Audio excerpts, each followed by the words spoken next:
Welcome to the Respect Podcast. I'm your host, Mike Domitrz from MikeSpeaks.com, where we help organizations of all sizes, educational institutions, and the U.S. military create a culture of respect. And respect is exactly what we discuss on this show, so let's get started. And welcome to this week. This week we have a really unique discussion, and one that for individuals like myself is so important, and that's our voice. And how do we treat our voice? And do we abuse it? Do we beat it up? Or are we respecting it and really valuing it? And sometimes people think that and go, well, I don't need that. I work in a job that I don't need my voice. But you're going to want your voice your whole life for so many different reasons. And so today we brought you a very unique discussion. And that as our guest is Cynthia. And Cynthia is a voice coach, and she helps you develop a powerful voice to be heard, respected, and recognized. Cynthia Zhai. And is that the correct pronunciation of your last name, Cynthia? It's Zhai. Zhai, that's why I asked. Yes. I didn't think I was right. So so thank you for helping me clarify that. Cynthia, thank you for joining us. Yes, I'm excited to be on the show. Oh, well, we're excited to have you here. And this, for people like me who are speakers, our voice is everything with obviously our brain and our health and the whole mindset. But it's a big piece of it. And you also talk about owning your voice, which is more than just the vocals. So let's get right into it. What challenges do people have when they come to you? Yeah, so the challenges they have, like, for example, when they're in meetings, when they are in presentations, they feel their voice does not project the power. Their voice is either too soft, too high-pitched, or they just don't have the gravitas in their voice. And because of that, they were not heard in meetings, and their opinions were not taken seriously. So a lot of this falls into a bit of sexism, right? That either sexism or assumptions of even what manly or powerful voice should be. Mm-hmm. And so our culture doesn't hear all voices the same. It has biases and prejudice on voice even. Yeah, yes, definitely. People would think that, for women, the voice is too soft, too high-pitched. There is an assumption that men should have a voice that has gravitas. And then if they don't get heard the same. They aren't valued the same. Yeah, that's right. And that also affects their own self-confidence. Right, because if you think you're not being heard, obviously that changes how you feel valued or not valued. Is it possible that some people also don't realize they're not being heard and it's about their voice? Like they think, they don't like my ideas or I'm being ignored, but it's actually potentially their voice? There are more and more people start to realize that it is the voice, because most people now are exposed to so much different training. And they realize that they have done many other training programs, like how to have more confidence, how to speak up. But at the end of the day, they realize even with all this training they have done, they were still not heard. And then they started to realize, it is my voice. Some of my clients, they did get the feedback from other people or their colleagues saying that, you are too soft. We couldn't hear you. Can you repeat? So once they were asked to repeat over and over again, then they realize, there must be something wrong with my voice. And does this happen within all different mediums? In other words, do people struggle with this as a parent? Do they struggle with it as a partner? Or is this more of a corporate job situation? It is, because once we have a problem, this problem will permeate in every area of our lives. So some of my clients, they're not heard in the corporate setting, and they realize that their partner were also not really hearing them. And some of my clients, once they started to develop their voice and they have a powerful voice, they started to realize, now even my partner started to listen to me. Right. So one, it can help you be valued at work, which can lead to promotions, more opportunities, and at home you get more heard. Do children hear differently? In other words, does somebody's voice change how children listen? Yes. So if as a parent that we're speaking with a high-pitched voice, we say, get this done. And then if we say that over and over again, children, they just disregard it. But if you're saying that get this done with a more powerful voice, sounds more serious. And so most of the times that the children, they started to pay attention and they know something is serious.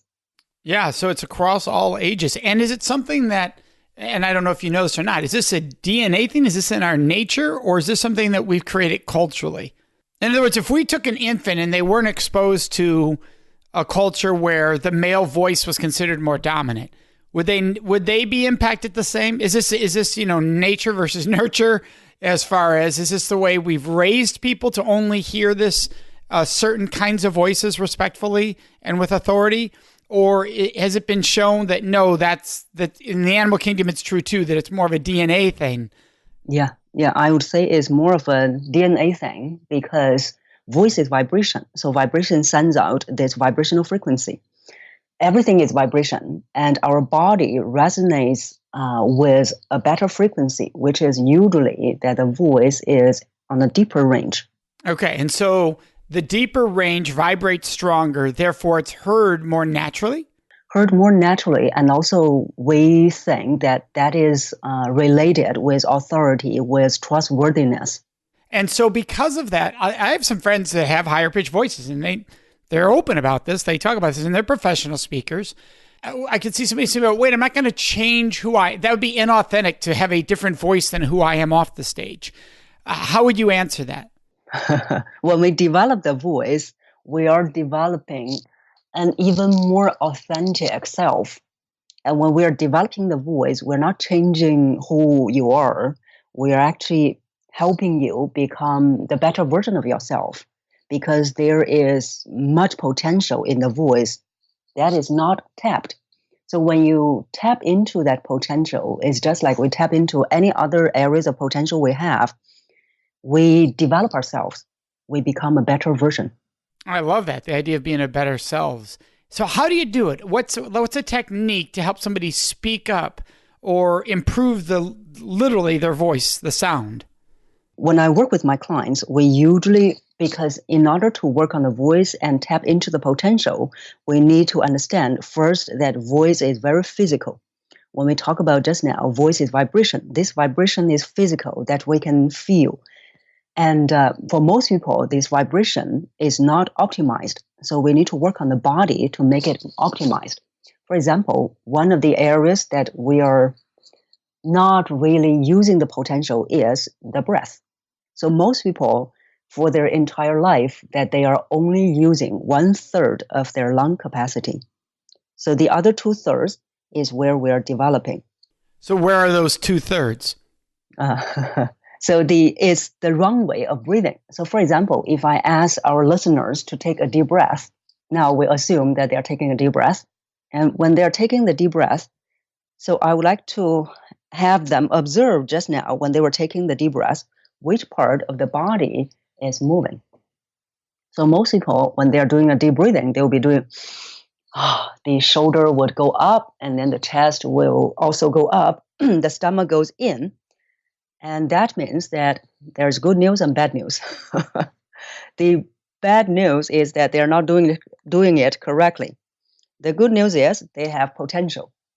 When we are doing the proper breathing, we breathe in, shoulder and chest, they should not move. And it's the stomach, stomach comes out when we breathe in. And when we breathe out, the stomach goes in. So if they are breathing in this way properly, then that means that they have used the other 2/3 of the lung capacity. And I come from a theater background, so we had to learn that. We had to learn that right away, that you bring your voice from your abdomen. And it also avoids the vocal strain. That's right. Right on the throat and the vocal cords, because you're not just pushing from the chest, you're naturally bringing the power from the abdomen, which is a muscle. Yeah, yes. So you help them with this. So everybody listening can think about this from throughout the rest of the day. Am I talking and using the air from my abdomen versus my chest? So that's where it's coming from. So now what to change the tone of the voice? What needs to happen? One of the biggest mistakes that people make, and my clients made, was that they were trying to adopt certain tone, which is against authenticity. So instead, to change the tone, there are two ways. If we're talking about the tone as pitch, high pitch, low pitch. So to change Can we pause 1 second there, Cynthia? Because I think you said something really brilliant there. they have an imaginary concept in their mind of what it should sound like. So it's the old fake it till you make it, right? I mean, from what you're saying, I can picture it. I think I need to be deeper, so I'm going to go deep, which is not natural at all. Is that what you're referring to, the person who plays that game? That's right. Okay. So, Key, I didn't want to interrupt, but I want to help everybody picture what we're talking about there. Excellent. Yeah.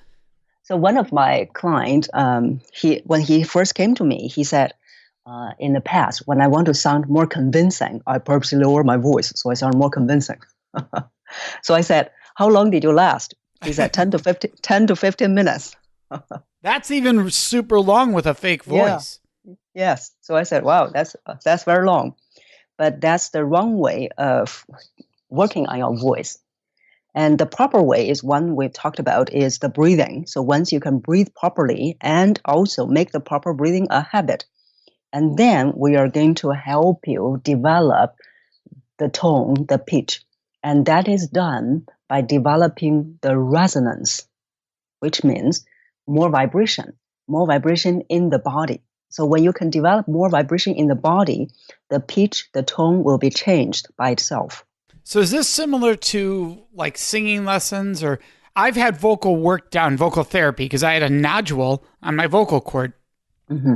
And so for that, I've had to do this where you go in and you do the different pitches like singing of, but B, B, B, B, B, B, B, and you see where you're naturally at. Is that sort of what we're referring to here? Okay. So it is a little bit similar, but there is a difference as well. So for the voice, when we are developing the vibration, the resonance, we are mainly using one tone, one sound that we practice. And then the sound usually depends on the individual. Some of my clients will be practicing the sound. Some will be practicing the O sound. And the purpose, so we don't go over the scale to find the pitch. Instead, we are using the body vibration as a reference. So when they can find the body vibration, they find their own best pitch. So are you referring to like the vibration you might feel nasally when you hit the right tone, or where would they feel the vibration? The vibration would be in the body. So if you don't mind, just for our listeners to get an idea, can you do this on me? In other words, say, Mike, sure. Mike would make this sound. Tell me when you feel this. And just so we give people a vibe for what we're talking about. Okay, sure. So for example, let's do an experiment first. I would like to have you put your 2 fingers on your nose. So place your 2 fingers on the nose. Are they pinching the nose? Don't pinch the nose. Okay. Just place them there. And then we take a breath in. When we breathe out, we say, Do you feel the vibration in your nose? I do.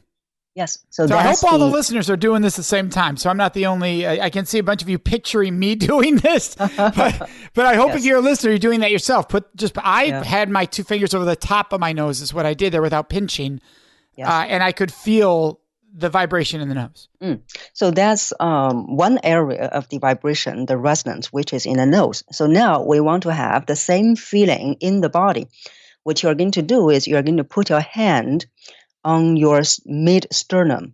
Okay, so right between the chest, that little indentation. Yes. Okay. That's right. So once you put it here, and then you're going to take a breath in, proper breath in. When you breathe out, you can try the sound again. So we breathe in, we breathe out, we do And if I don't, one, should you be having it like under your shirt so you're feeling direct to the skin, or would you feel it through your clothes? Through your clothes. You do feel it through your clothes. Okay. So how many times can it take before would you feel it only when it's at the natural spot? Like you're only going to feel it go through at a certain spot, or are you feeling it the whole time? When you're developing your voice, once you are able to make this a habit, you should be able to feel that at all times. In the beginning, they may only feel that when they are doing the exercises. Okay. So how many times can it take of doing the before you feel it in your sternum? So usually when we practice the sound at the end of about 4th month, because the first 4 months, we need to develop the habit of proper breathing. We need to develop the habit of proper projection. Then when their body is ready after breathing and projection, they will be able to practice the resonance. So that will take about 2 months. So the entire process for my clients to change their voice is about 6 months. Wow. So if somebody's listening, they shouldn't feel bad if they didn't feel that vibration just now because it can That's take right. time. Yeah. And also, Okay. even if they feel the vibration, that may not be optimum because their breathing is not proper, their projection is not proper.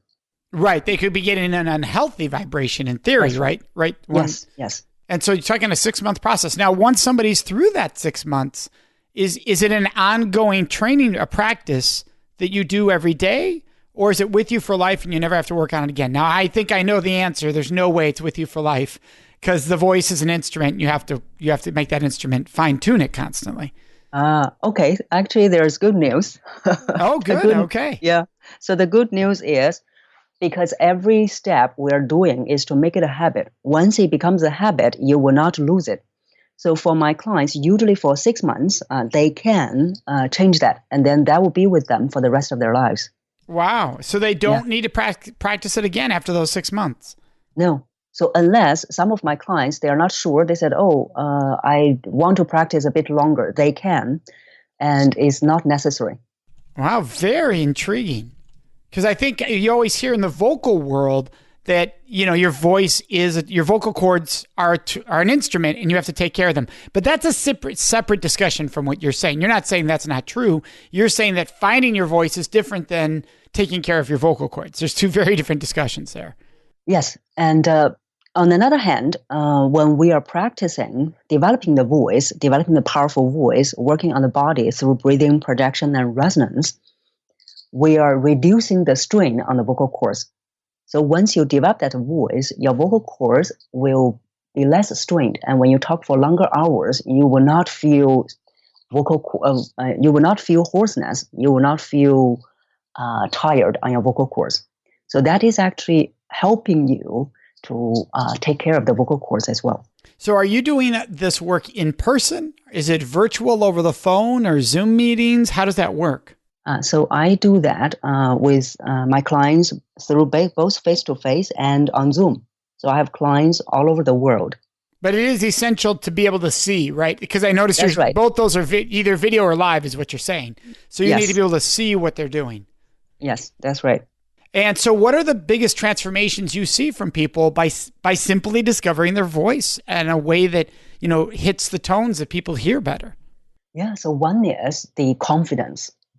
And the confidence is not just being increased, but also it is soaring.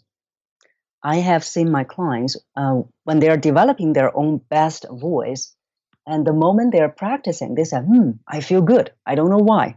So I tell them that it's because the vibration is being optimized. That's why they feel good. So that's one of the benefits that I saw, transformations, is that they feel very confident. They feel good about themselves.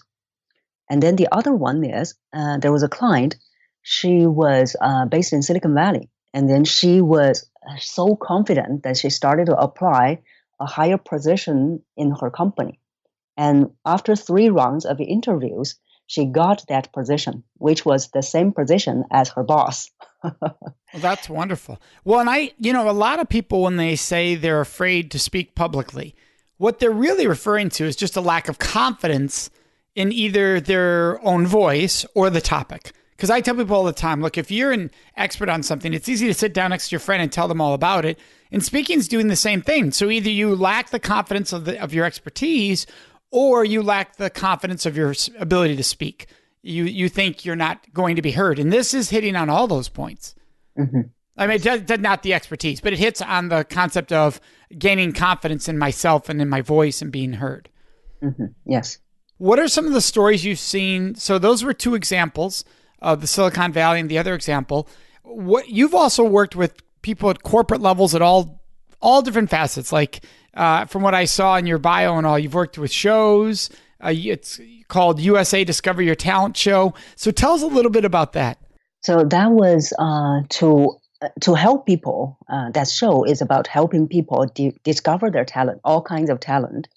And one of them, of course, is the voice. So once you have the voice being developed, that's where you will find that some of my clients that they always wanted to learn singing. but they were afraid and they didn't know how. And even when they studied with singing teacher, but they were not able to fully discover their talent. And one client, so when he was pausing his singing lessons and developing his speaking voice with me. And as he was developing, he started to like his own voice and love his own voice. And then he went back to the singing teacher. The singing teacher said, "What happened to you?" He said, "That's my secret." And his voice was so good. And the singing teacher said, "I think now you can sing solo." That's awesome. And it was all gaining really just being able to understand his most effective way to use his voice. Yes. That's powerful. So how did you get to this journey? You know, in our show, we talk about work, love, and life. And clearly what we're talking about here can impact work, love, and life. Gaining your voice and gaining that confidence is huge. But how did your life go down this path? How did this become your love and your work? For me, that in my early years, when I was a child, I started singing. And so that's my kind of the first interaction with the voice. And that's where I've learned about breathing and how to use the voice. But I never thought about using this as my career until that when I was in the business world and when I joined the workforce. So even though I had the training on voice, but I was not heard. And so it took me quite a few years to realize that I need to work on my speaking voice. So I learned with different teachers, and that's where I developed my own voice potential, my own best voice. After that, once I started to think about, I want to do something on my own, and I thought about, okay, this is my passion. This is what I have seen my own transformation, and this is what I want to help more people to experience. So that's my journey. And so how do you get from wanting to do that to becoming the person people are turning to? What was that path? It is one is that to develop my own kind of a system, to know that this is something that has helped me. And in the beginning, it is an experiment. So when I was using the processes that I developed with all these work training programs that I have attended and what I have done on my own voice. And in the beginning, for the first 1 to 1.5 years, I was experimenting with different clients to see whether it works and how well will it work. So over the process, about 1.5 to 2 years, then I realized, okay, this is something that it is working, and they are something that I am making twists. So that's where I started to know, okay, it works. And as it worked on these clients, so they started to tell other people. And that also gave me more confidence in running this. Yeah, I told you, hey, they're telling everybody about it. That means I've got something. That's always wonderful when you have referral occurring. That's fantastic. What's the best way for people to reach out to you if they want to work with you or they want to learn more? The best way is that they can find me on YouTube. So I have a YouTube channel where I have almost 20,000 subscribers. And they are also about over 130 videos that they can learn from. So that's the best way. That's a lot of subscribers. So that tells you you've got something people really appreciate and value. So yeah. That's awesome. Cynthia, I want to thank you so much for joining us today. This has been fascinating, learning simple little things everybody listening can learn from and use themselves. Yes, thank you. And for our listeners, you know what's coming next. That is Question of the Week. Before I answer this week's Question of the Week, I'd love to ask you a question. Would you please subscribe to this podcast, the Respect Podcast with Mike Domitrz? By subscribing, you can make a huge impact. Now, you might be wondering, Mike, how does my subscribing to your podcast make a huge impact? Well, here's how. For every person that subscribes, it raises the rankings of the show in the search engines. So for people who care about respect like yourself, when they're doing a search for podcast, they're more likely to find this show, thus providing an awesome opportunity for us to spread more respect around this world. And all you do is hit subscribe under your podcast. Plus, the second benefit is by subscribing, you automatically get every episode right into your phone or whatever device you are listening to the podcast on. It happens automatically. So subscribing also makes your life easier. Now let's get into this week's Question of the Week. Oh, and By the way, you can always ask your questions of the week by joining us on Facebook in our discussion group. It's called the Respect Podcast Discussion Group. Go there on Facebook and ask whatever questions you would like me to answer and or address in this segment of the show. And then listen to each episode to find out when your question is included. Today's question is, Mike, what is a view that you absolutely love? Like, what's a visual view you love? Well, for me, it's an easy answer. It is sunsets. When it comes to nature, sunsets are something that I look forward to every day. I purposely have my office positioned in a way that I can see a sunset if I'm in my office at that time. I love to just stop my day and watch the sunset. For me, it is tranquil. And what's just interesting is that friends of mine are like, that's so interesting because you're a sunrise person. Your energy is one of sunrise, hyper high energy and alignment with spirituality. That's sunrise. I'm surprised you love sunset, but that's just it. Sunset brings complete closure to that sunrise energy for the day. Allows us to say, now is my time to just relax and shut down and to really think and be quiet. And that's what I love about sunsets. What I really love is when the sunset goes down and you have a little cloud layer, the afterglow colors can be amazing. Purples and oranges and reds with the yellows and the oranges and the blues can really come out and just be astoundingly beautiful. And sometimes when you have clouds, it creates a darkness against light. And you have this contrast that is absolutely beautiful, gorgeous. And it's all from the gift of nature. That's why I love sunsets. Do you know what I would love? I would love to hear your answer to this week's question of the week. So would you please answer what your answer would have been if you were asked that question today on the show? All you do is go to our Facebook page. We have a special group where we have these discussions called the Respect Podcast Discussion Group. So the Respect Podcast Discussion Group, and share with us, what would your answer have been to this week's question of the week? And if take a moment, post us a new question for future episodes. What question would you like to hear me answer on an upcoming episode? That's all done on Facebook in our special group, which is the Respect Podcast Discussion Group. Can't wait to see you there. Thank you for joining us in this episode of the Respect Podcast, exploring work, love, and life.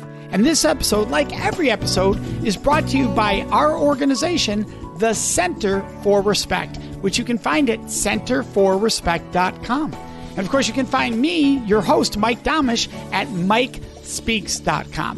Thank you so much for joining us.